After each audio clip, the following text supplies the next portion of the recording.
You cannot return to the month you wasted, but you can stop sacrificing this one to regret. Maybe you told yourself you would start in January. Then January became February. You kept delaying the application, the workout, the course, the project, the conversation. Now you look back and think, I should be so much further by now.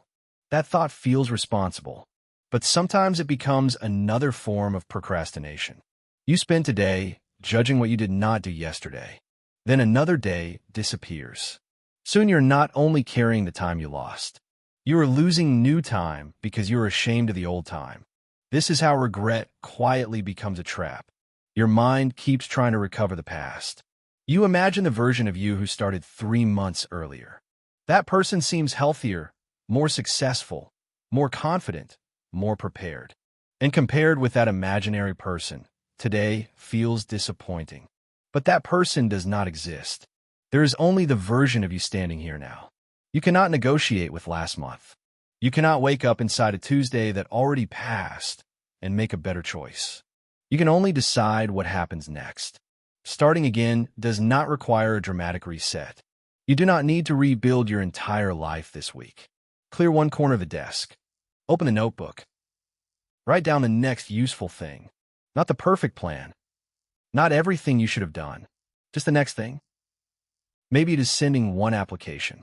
Maybe it is walking for 10 minutes. Maybe it is opening the course you stopped halfway through. Maybe it is replying to the message you have avoided. The goal is not to prove that you have changed. The goal is to create movement. Because action changes your relationship with the past. When you're doing nothing, wasted time feels enormous.